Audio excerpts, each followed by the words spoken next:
we are. What's up? What's up? How's everyone doing? Doing good. Man.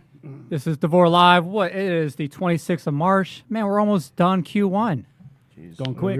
DeVore Live brought to you by DeVore Capital Group, multi-service construction real estate development company, headquartered downtown Jacksonville, and also sponsored by DeVore Media. I got my man to the right, Mr. Wes Deason, Diamond Deason. We got the guy with the yellow hat. I don't even know what is on your hat. Is that an Arnold Palmer? Yeah, Arnold Palmer. Nice. Arnold Palmer. Ethnan Atud Faman. You. Director of Marketing at DeVore Capital, and Mr. Will Reed, a.k.a. Mr. Will Reed. And I'm going to introduce myself because I always forget to do that. Yeah. I'm Scott DeVore. I also go by Free. And this is DeVore Live. Man, we got a lot going on this week, but before we get into it, we're in the heart of March Madness. Yeah. I don't know if you guys been keeping track of the leaderboard. Number 2, Taishina, you got that graphic? Throw it up there. Show everyone number 2. But now we've had a great year of participation. I think 15 people, 16 if you count James. James didn't make the cutoff, but he did another bracket. Yeah. So he's going to have to score that on his own. But we're having some fun. I'm rolling with the Houston Cougars to win it all still. Duke. So Duke, here we go. if Duke and Florida lose, then I'm basically walking into victory. So we'll see what happens this week. We'll see. If two miracles take place, you might win. Literally. But I'm back. Last Wednesday, I was not here. I was closing on a brand new house. Jason Holland sat in. I watched that. I was watching it on my phone. And you guys did a phenomenal job. I was Thank you, thinking, sir. you guys, We had a lot of feedback afterwards. We think we're going to vote to replace you. Oh. You know what? I felt like that was possible. And if the ratings go up, then I'm game. But Awesome. other than that, what's new with everybody? Not much, man. Man, it's busy. know, It's yeah. busy. It's out. We went and walked our next remodel project yesterday. You know, Oh, it's disastrous. and you see the pictures? Yeah. Yeah, that's actually crazy. It was, it's a condemned property. It's been vacant for a while. It's going to need a 100% gut. So, Gut. I think we should just take it all the way down to the dirt. that was the owner of the property was pitched that idea, but I mean it's a block home in a neighborhood full of block homes, so it makes no sense to tear down the block, right? The bones are there, Right. but it needs everything else. Yeah, it needs everything else. It was Shoot. built in the late 50s. Anything else you do there kind of over improves for the neighborhood, which probably doesn't help your appreciation and your value long term. But it's gonna be a fun one. It's gonna be a fun one.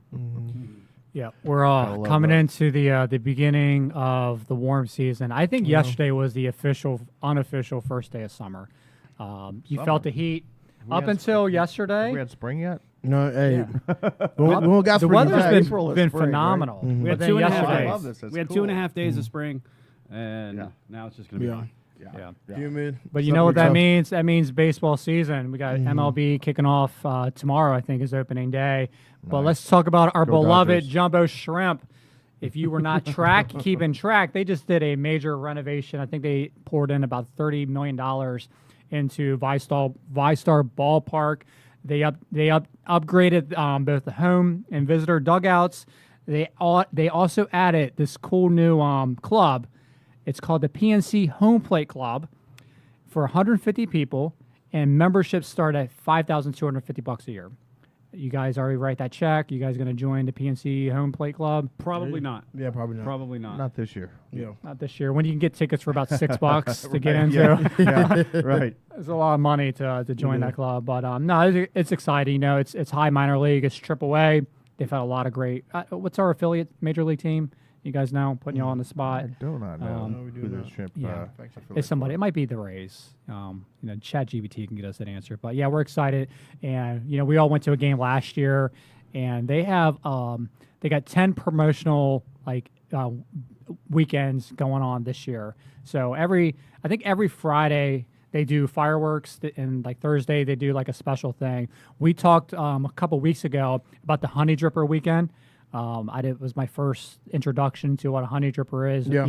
Give us a recap of what that honey dripper. Oh, a honey dripper is just a frozen, not drink, but a frozen item that you make. Some people make it with Kool-Aid, fruit. We'll call it a delicious treat. Yeah, delicious treat. But it's frozen, and it's off the chain for sure.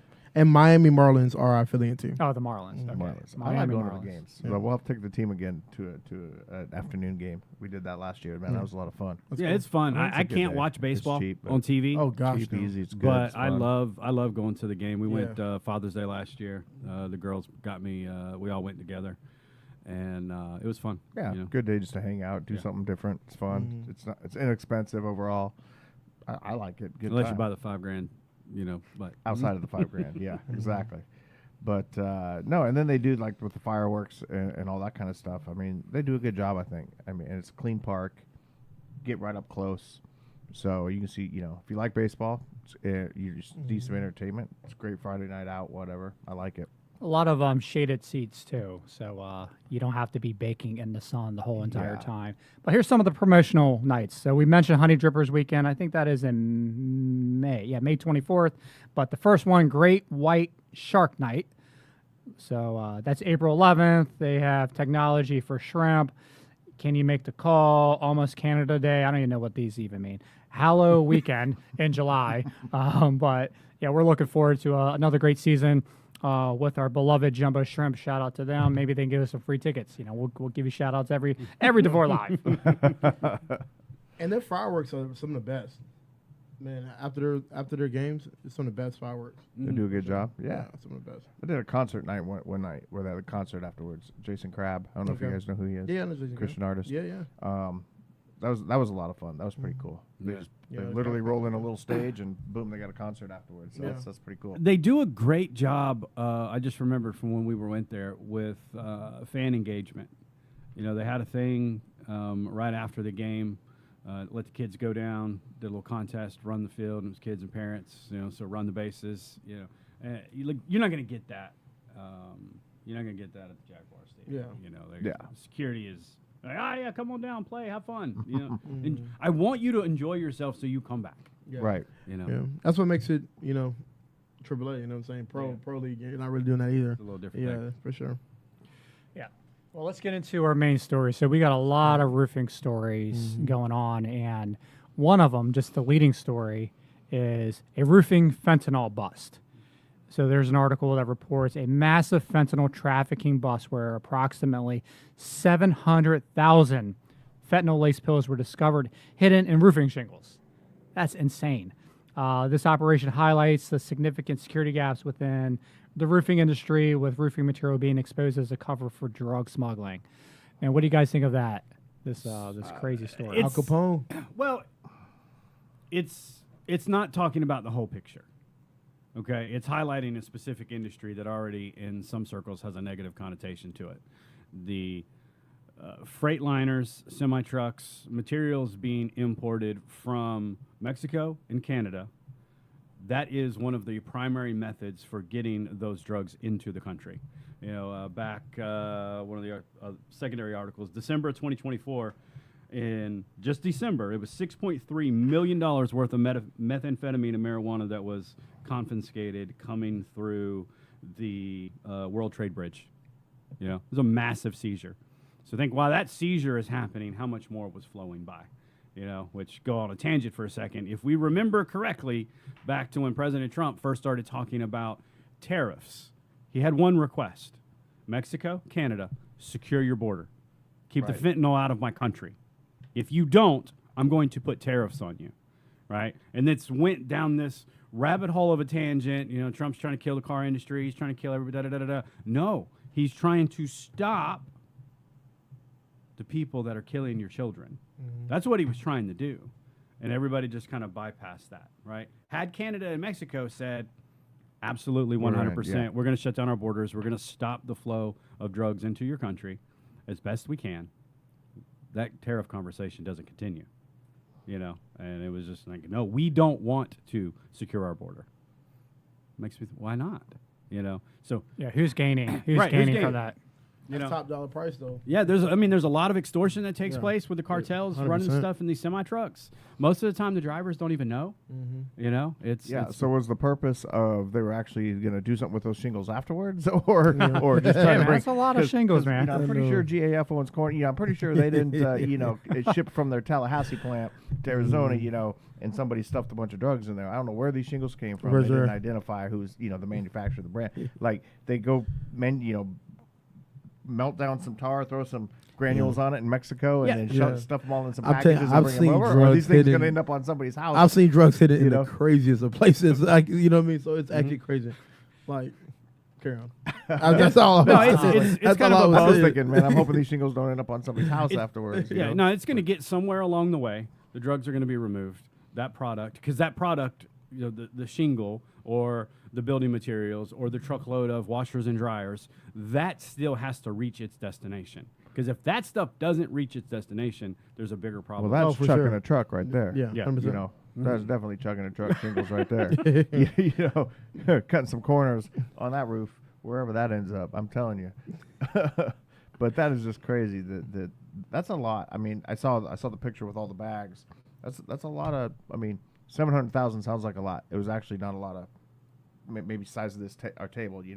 Just kind of stuffed full of some bags. But I don't understand fentanyl anyway, because if it's something, if the drug people want to get it to you and it kills people, why would they kill everybody they're trying to supply?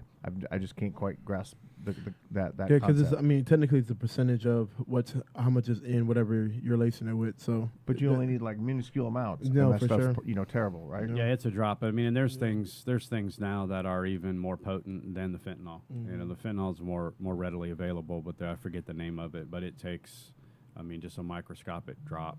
And there's some. We went to a training last year where, because there was nationwide, there was a high level of first responders that were walking into an environment to save a life, and they're falling out quickly because the potency of this stuff was just in the environment. And didn't have to touch it, didn't have to come in contact with it. They just walk into the room and they're passing out with an overdose. Like, it's absolutely insane. Yeah. And I don't know if you're ever going to curb it with how we treat it in this country.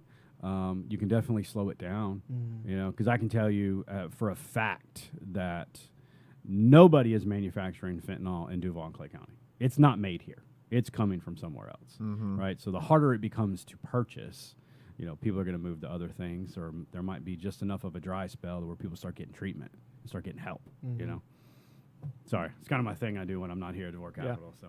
Yeah, absolutely. Absolutely. Well, we got a few other articles. I'm actually going to jump to what's happening in a state, Arkansas. There is a bill that's on the table, House Bill 1308 in Arkansas. And kind of the summary of this bill is they're trying to regulate door-to-door, and it almost exclusively calls out the roofing industry. So this bill aims to regulate door-to-door roofing sales, setting stricter guidelines that could impact the industry nationwide. And a lot of times these bills start somewhere, and a lot of other states kind of watch how they play out. And if it passes, whether it passes or not, especially a state like Florida that's already heavily regulated in this niche, they try to incorporate a lot of those things. So just reading further, so key provisions include requiring proof of a storm event to solicit roofing jobs, mandating visible identification for salespeople, banning misleading contracts or insurance-related tricks. This bill also enforces contractors and enforces strict rules on deductible payments and communication between contractors and insurance companies. Violating these regulations could result in heavy fines. What do you guys think of this one? There's a lot of it in there. I'll let Wes jump in it too. But the question that I always ask is, when they propose new legislation, no matter the state, are they trying to protect the insured, aka homeowner, or are they trying to protect their own interest?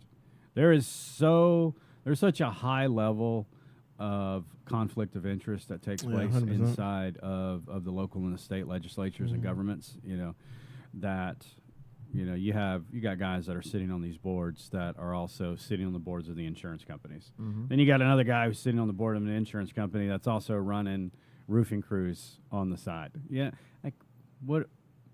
Can we just ask the right questions? We already, especially in Florida, we know as a roofing contractor, we're not paying anybody's deductible. That's the homeowner's responsibility. We know that not every roof is going to be an insurance claim, and yeah, there's some sketchy people that work in any industry. Yeah.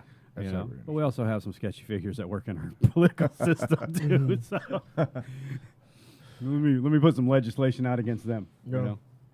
I mean, you're on the right track. It's, in my opinion, and I'm not a legal scholar. I don't pretend to be an attorney, so I throw all of that out there. I pretend to be lots of things. So we're good. I pretend, but I'm not. But the bottom line is this. Every time that they do something like this, they pretend to throw it around the caveat of we're trying to bring insurance rates down for homeowners. That's garbage. That is just absolutely garbage. That's just their excuse because homeowners can understand that. And then, if you're going to save me on cost, then I'm all for it. And then they come to find out like what's going on in Florida right now after they just made all those Senate bill changes back in 2022 with, House bill and Senate bill 2D and all those. They're finding out that, magically the insurance companies lied. Oh, what? Really? No. Really? No, that's the big deal now. That homeowners found, they found all this fraud. They found out that they had all this money. They found out that they were repositioning the money and calling it something else. And now it's all coming to light. Oh, really? You didn't think, you really didn't think that was happening to start with, And so they, all these things that come out, you can't knock doors without proof of a storm period. That solves nothing. That solves nothing for the homeowner. It solves nothing for the insurance company. It's just taking one specific industry and trying to, because that industry educates, and goes out and finds, we're not pretending to be insurance agents. So this whole thing about, I love this where it says you need specific language in your contract that states that you're like this. You need disclosure that rotten decking may not be covered by the insurance. So everything that we read tells you not to be acting in the capacity of a public adjuster, not to be interpreting somebody's insurance policy and all those kind of things. Totally cool with that. No problem. I'm not an insurance adjuster. I don't pretend to be one. I'm not even an insurance expert. But then I have to have something in my coverage that states I'm talking about your insurance coverage. Really? Right. So who's writing this crap, right? You're telling me to do what you just told me not to do. Yeah, exactly. So it is all intended 100% period to save money for the insurance companies, and it has nothing to do with what it will save long term in cost to the consumer. And all it does then is make it tougher and harder, and for them to single out roofers compared to security companies and landscapers and everybody else that knocks the door, and then you have to have all these restrictions. I think it's unconstitutional. I'm just waiting for that to finally get big enough to where, the FRSA and the National Roofing Association and some of those guys and GAF and Owens Corning, they finally put a stop to this by putting enough money behind it and get our own lobbyists to go and say enough's enough. Make this general, like deductibles are no longer suggestion their mandate. I'm not sure why that even needed to be there, because I'm pretty sure that's the way it is across the country anyway, is you can't pay somebody's deductible. Right. So, okay, I'm fine with that. That's, that's a whole waste of time, but that's, something, and it still happens. I get it. It still happens. I know, I guarantee you right now in Jacksonville, there's some roofer right now, telling the homeowner, you don't have to pay your deductible. We'll figure out a way. You're not going to stop that by coming up with this. Right. So, I just think it's, like you said, it's what are they actually trying to solve? And then, if you really dig into it, it's not trying to solve anything for me, for my homeowners rates to come down. That's for sure. Right. Yeah, definitely. Us having this conversation is what needs to happen in more places, because we definitely need everyone to speak out against this, because sure enough, it's going to be introduced here in Florida, and it is 100% unconstitutional. Why are we pointing out in roofing, other, in other industries, it's not even applied to. Mm-hmm. So let's bring awareness. Let's keep the conversation going. And if you're watching this, definitely send this to a friend to watch, and have some conversations on your own about it. All right, let's talk about some technology. All right, so AI. Can AI be something that's used to deny insurance claims? Well, guess what? We're kind of here. It's sort of is. happening. Yeah, for So a Florida State Senate committee is considering a bill, State Bill 794, introduced by Senator Bradley, which would prevent insurance companies from using artificial intelligence to deny claims. The bill mandates that all claim denials must be reviewed by a qualified human professional, such as a claims manager or licensed adjuster. This legislation aims to ensure that decisions are made by humans rather than AI, addressing concerns over fairness in claims denials. So, I actually like this bill. This is actually protecting the industry by protecting having a jobs. real person, who's qualified, who understands it. I'm not saying that obviously I love AI and technology, to some degree, but again, for something like this, especially with how new AI is, into life as we know it, I'm still not in favor of AI just having carte blanche authority of approval or rejections when it comes to claims or anything. What are you guys' thoughts on this? Well, my initial thoughts is, somebody obviously had to build the AI, they had to program it, which it is a human. So I can see kickback being, well, it is a human technically that is, it's doing it. It's just AI operated or whatnot. And so I can see that being a kickback. But we're going to a place where most of this stuff is going to be AI. It's just going to be. It's going to be cheaper. It's going to be easier to manage. It's going to be, here's a switch, cut them on, cut them off. I think we have to prepare for this and so much more to come with AI and technology. And so one of the ways I'm thinking, so how do we combat this now? Like, how do we, even if this bill passes in the States, it's going to come to a place where another bill is going to be passed and AI is going to, I'm not saying they're going to rule the world. I'm not some AI guy, but it's like, it's just here. So how do we navigate that as business owners in general? I got a different thought, and I'll even ask you guys a question. So I have no love for insurance companies, right? Like you guys know that, right? Yeah, That's a yeah. given, right? I've gotten that impression. Yeah. I think you We've kinda gotten a little figure hint here and I there. think you kind of get maybe a hint. I have no love lost for friggin' insurance companies. But here's the deal. Do I also not love more government oversight in my business? Oh, yeah, that's So, crazy. Yeah. if they're going to use AI to deny claims, then people should be educated. People should be smart on what to do if your claim gets denied. So in some respect, I could care less if AI wants to deny my, they're going to use technology to deny my claim. If they want to deny my claim, I don't care if it's going to be a human reviewing the policy or AI reviewing the policy. They're going to deny the claim. They're going to program anybody that touches that claim to deny it if that's what they want to do. Yeah, bro. And it starts with the adjuster. It starts with whatever. So to me, this is, I don't know. So maybe it's important. I don't know. I don't see the relevance in it. I see it just as more oversight that doesn't need to happen because they'll find a way to deny it, and then you're going to have to go figure out what to do from there. And people need to be educated from that standpoint. That's kind of how. How do you guys think?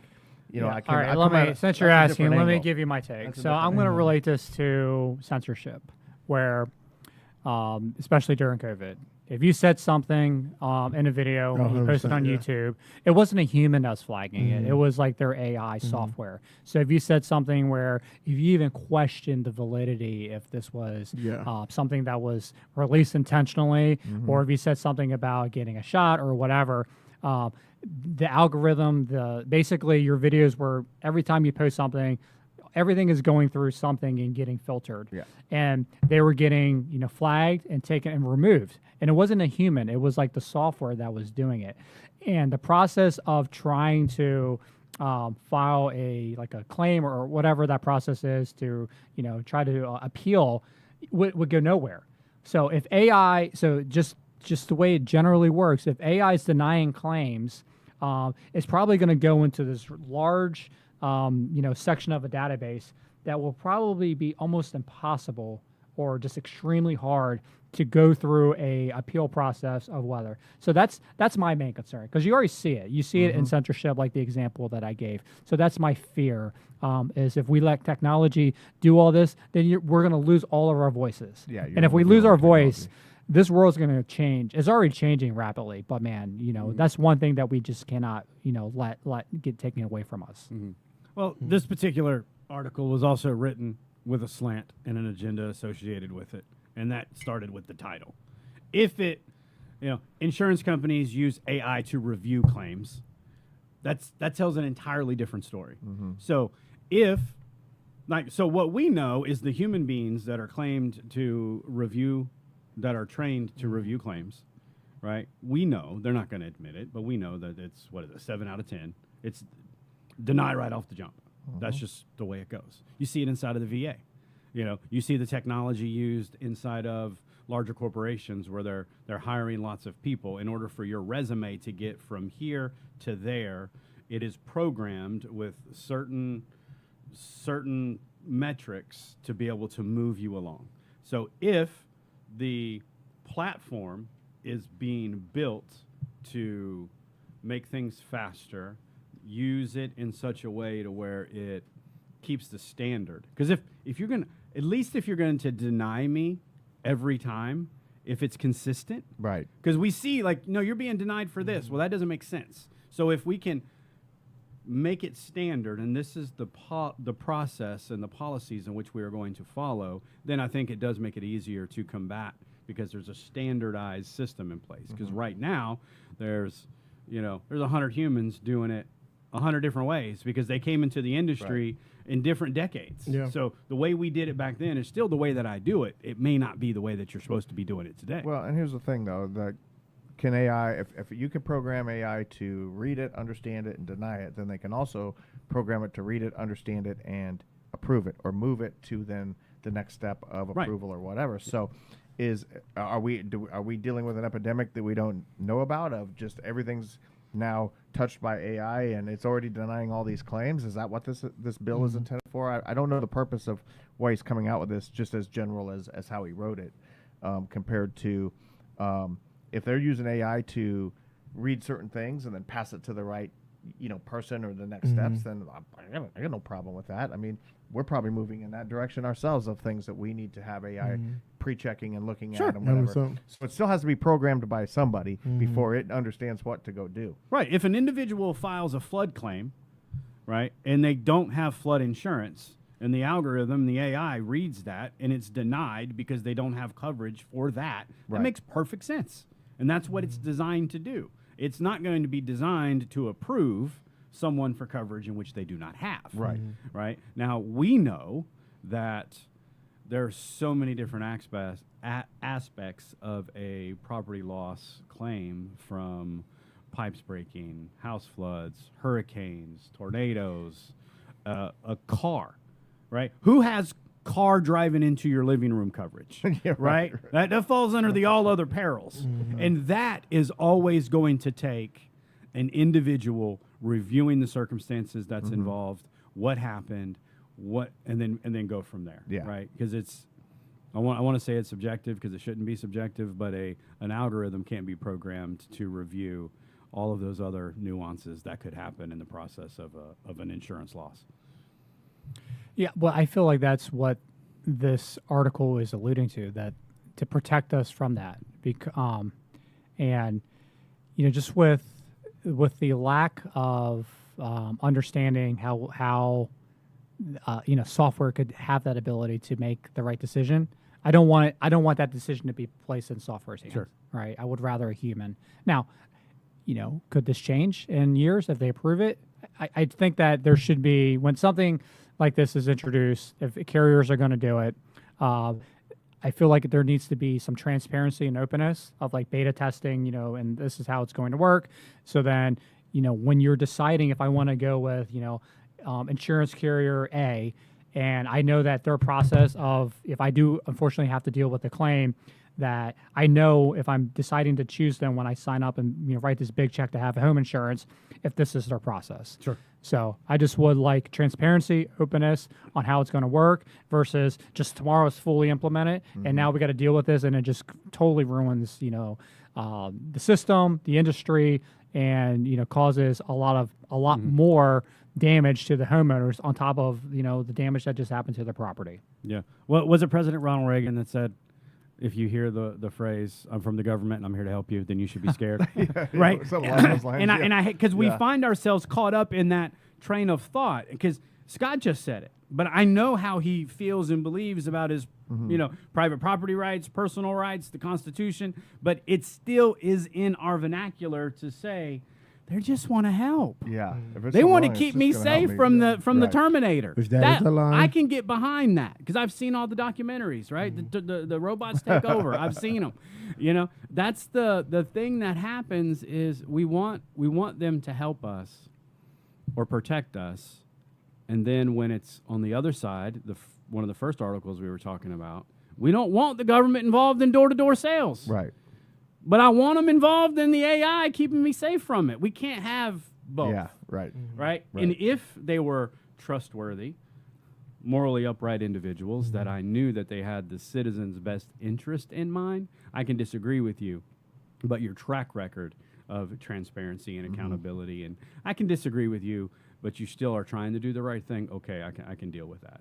But I think over the course of the last 30, 40 years, we've just seen so much Yeah. of there's the no the way to- interest is not, but everything is pushed. I'm here to help you. Stay at home. Everybody's got a cold. We got to keep you safe, but go to Home Depot and spend money. Right.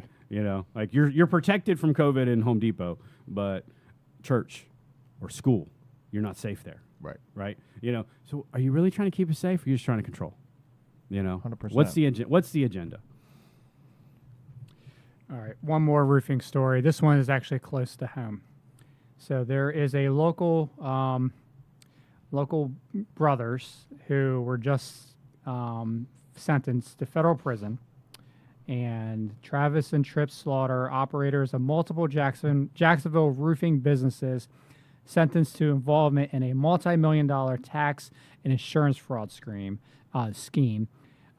Travis Slaughter received 41-month sentence. Trips was sentenced to 21 months. They've owned multiple businesses. Some of the names that they operated under was 5-Star Roofing, Great White Construction. Great White Florida Construction. Roofing Experts. Florida Roofing Experts. So Let's a lot get of them people, memorized. Yeah. a lot of people in the industry have probably are familiar with the story. It's been ongoing for a long time. I know, I think when we reported on this a while back, Yeah. One of and us. it was like OSHA safety violations is what we were reporting on. So this is a very unfortunate thing to, for them to have, taken advantage of, homeowners and the capacity that they did.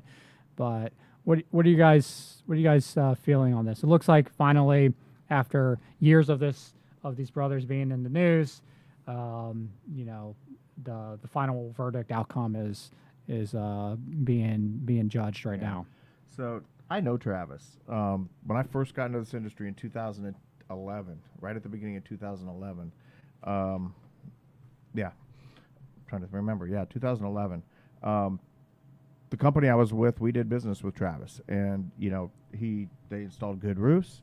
I thought he was a cool dude. I liked him. I didn't spend intimate time with him. I wasn't involved in the production. I was on the sales side, but we worked with him for a long, long time. And if we had problems, he'd go back and fix them. So I don't know that he ever set out to be the crook or do the wrong things. I just he ran massive amount of millions of dollars, and then deciding not to pay taxes. And yeah, I know they got him for like mail fraud or whatever it was, whatever they got him for to make everything stick. And he pleaded guilty for. He's going to be paying some massive restitution. I'm not sure. I mean, you'd have to really look through it, but I'm not sure, since he didn't use workers' comp in certain cases. I'm not sure why restitution is due to workers' comp. So that's a whole nother thought process and subject. But he's got a lot of restitution to pay. They're going to serve some time. His brother came in later, and he got a less of a sentence because they're kind of saying he wasn't the mastermind of it. He got involved and he knew what was going on, so therefore guilty by association. But it's unfortunate because we need good people out there. He was a good installer. I have no doubt that nobody's got a problem overall with his installation and stuff like that. It's just that there's we talk about this all the time, right? That everybody wants to be in business, until you get in business, Yeah. right? Like when I owned nightclubs and I was in that industry forever, everybody wanted to be a nightclub owner, and I'm like, no, you don't. You absolutely do not, because you're not willing. You're not going to be. You want to stay up till 6 o'clock in the morning and be back at 2 and work 7 days a week and watch everything like a hawk, and have to go through the lifestyle is tough on top of it, and then deal with taxes and deal with everything else and lawsuits and all the stuff that goes with business. It's not easy to run a business. That's no excuse to, defraud the government, not pay your taxes and stuff like that. Yeah. But so it's unfortunate. It's tough. It happened.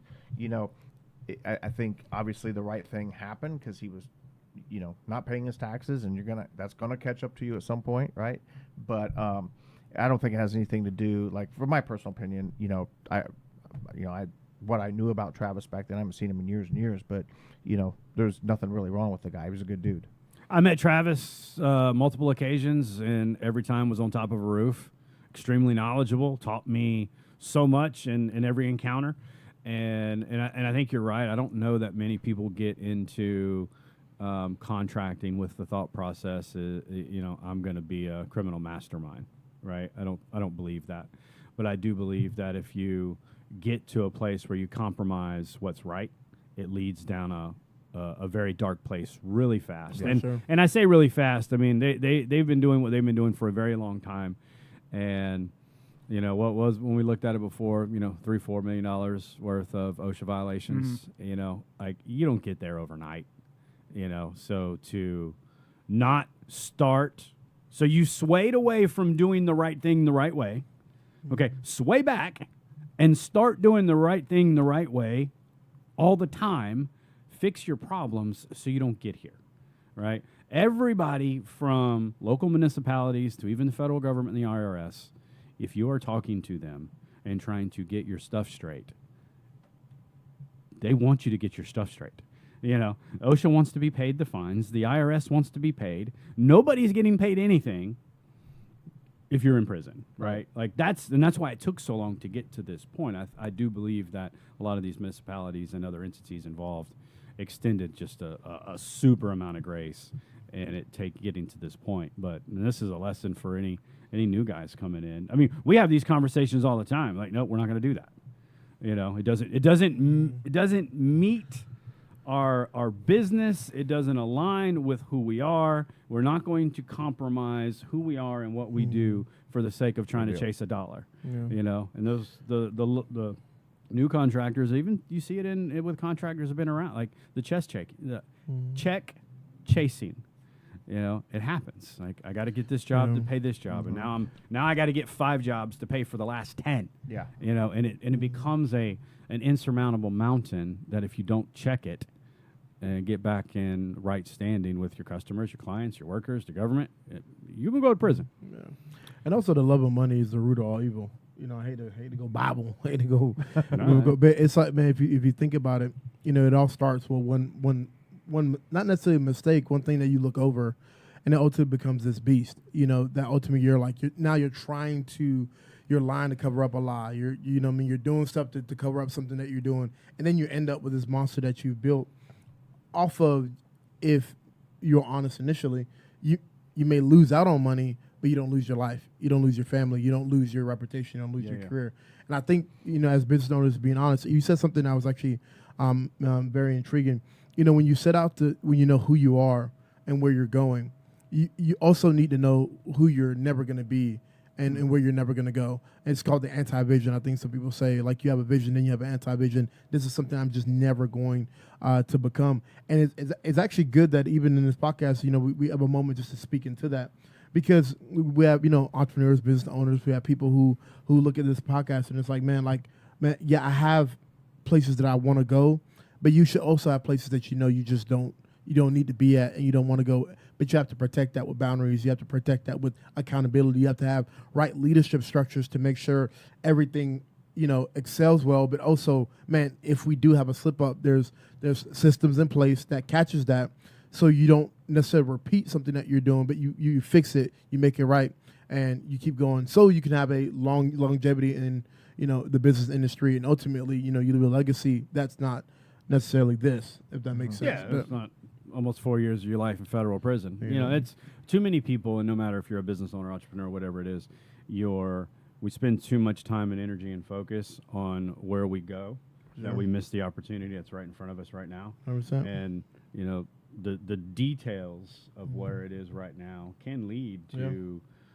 maybe not necessarily federal prison, but it can lead to problems in your life 100%. by, I got to get down the road. I got to get down the road. I got to get down the road. Well, you just tripped over that rock and you fell and busted your face. You know, enjoy the moment. Do the right 100%. thing right now, and that's going to pave the way and set the foundation for the future you to look back on the past you and say, "Man, I'm proud of that dude. He did what he needed to do to get me here." Yeah, you may lose out on $1, but you won't lose out on your life. Yeah. Amen, man. I love that. You know, just doing. You know, we have golden rule as one of our core values. It's just doing the honorable thing and following the treating others how you want to be treated. And so just kind of the crux of the issue. So they just we want to make sure we get all the facts out there. So the main thing that he was convicted of was he had a kind of a split payroll system.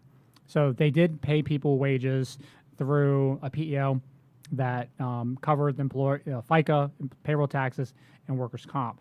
But the majority of what they paid was not through that. So they were paying people direct.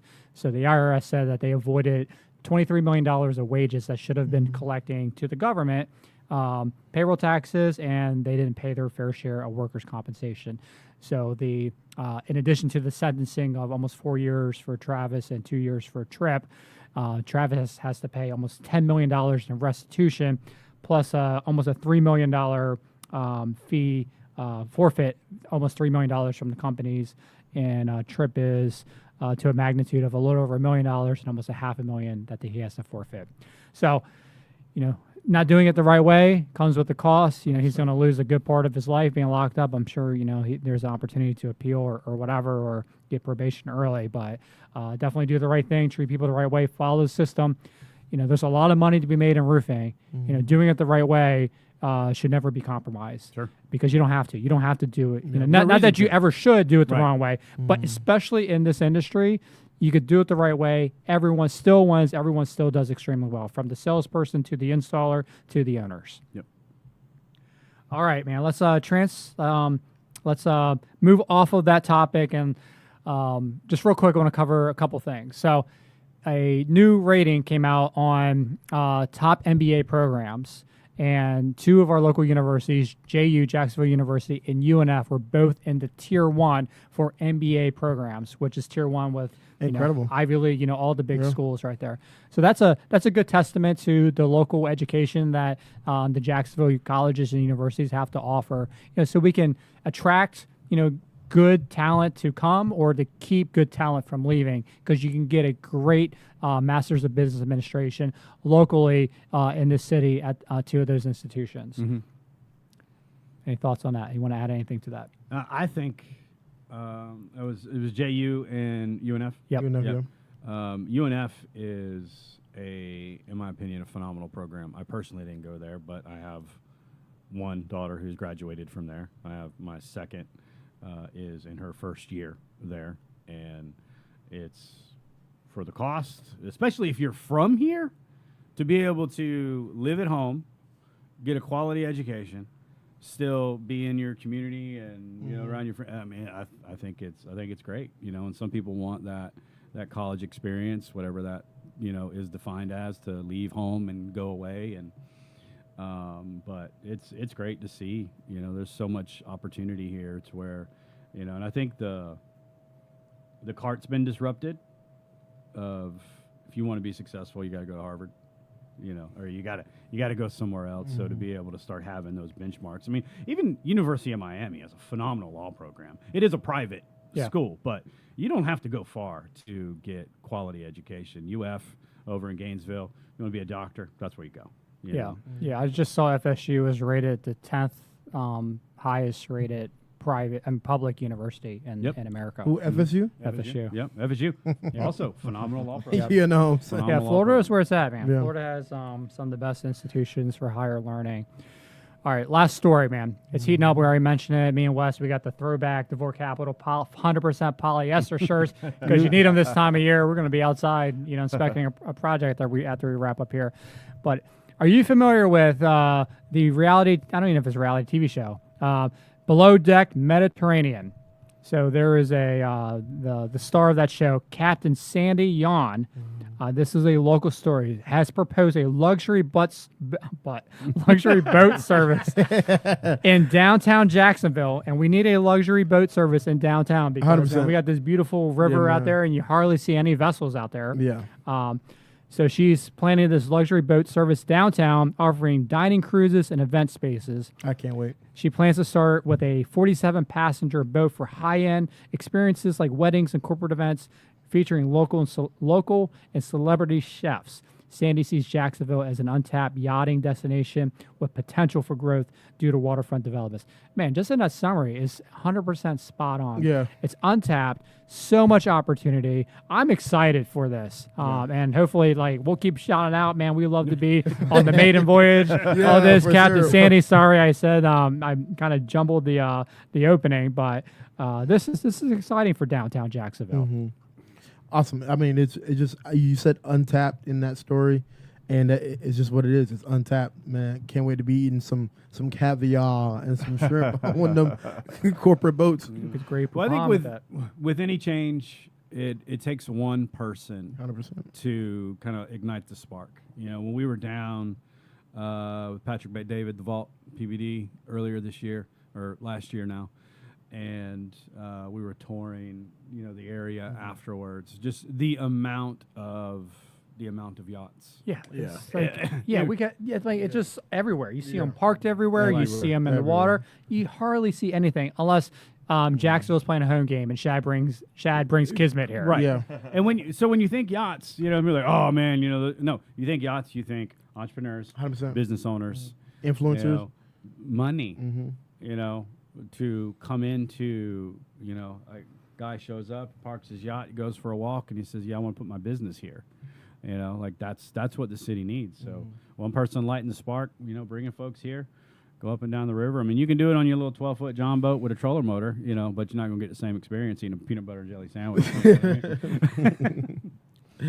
Says Captain Rob says Jacksonville is a top spot for executives and corporate leaders to relocate. The problem is they have to be flown in because we're lacking a yachting base. So I never would have thought of Jacksonville as a yachting base. Wow. But why not? What would the best place be? Why not? Mayport? Because I know, when Tiger would come play the TPC, he'd park his boat in St. Augustine. Mm-hmm. So because there was probably no place closer Yeah. to park his boat, so it was always down in St. Augustine, down there. So this is probably right. Jacksonville is just another step up in the evolution of what Jacksonville needing to become. We've got all this water, we should a do lot some of more water. cool things with that water. No, it's cool. Man, in 10, 15 years, man, this place is going to be the best. For real, man. Have they not been saying that for I hope so. Well, I know. I've said that 4 Resident- times in my life. I man. know. The Resident next Will 10 saying years. No, but here's what I'm saying, though. Look, from literally from downtown all the way till I get home, right? I am in traffic. Here's the reason why. There is work going on. There's so much work going on right now in Jacksonville, all over. Either roads, buildings, man, cranes are going up. Man, there's so much work going on. So, man, it is coming. It is coming. We feel the buzz. It does feel alive. I'm going to be 46 years old this year, okay? Yeah. And as far back as I can remember, that same stretch of I-10 has been under construction. I wish I was exaggerating. That's crazy. Right? We get to where, okay, it was 4 lanes, and then we got to change out, and now we got to get an extra turn lane here or there. I need the city planners to plan for the future the next time they decide to start laying asphalt somewhere, right? Yeah. Like, I might not need 6 lanes today, Yeah. but as soon as I'm done with lane 5, I'm going to need lane 6. Yeah. Plan for it. Yeah, somebody did say something for about Jacksonville. It was like Jacksonville is a city that didn't think they were gonna be a city. You know what I mean? Like it's a major city that didn't think there would be a city because we have 1 lanes everywhere. Now it's turning 2 and 3. But it's good. We're growing. We're running. It's gonna be awesome. Running and gunning, man. And DeVore right in the middle of it. Q1's almost a wrap. We just have a couple more days before, but we got baseball happening down at the ViStar Ballpark, the upgraded stadium. Go check them out. Go get on one of these luxury yacht cruises. A lot of options downtown. The Riverwalk is bustling, and it's a great place to be. So until next time, DeVore Live, checking out. I'm Scott DeVore with Wes, E, and Will. Make sure you Go like, Duke. subscribe. Duke. Go And we'll see you Duke. next time. And I'm sure I'll be reporting again. I'm going to move from second to first place because Maryland's going to knock out the Gators. Yeah, they are. And they're going to Yeah, be they are. done, and Duke's going to lose. And then I'm going to Oh, have no. the only one with a Final Four team We'll see. going to the Final Four. We'll see. Peace out. It's not going to happen. Mm. It's not gonna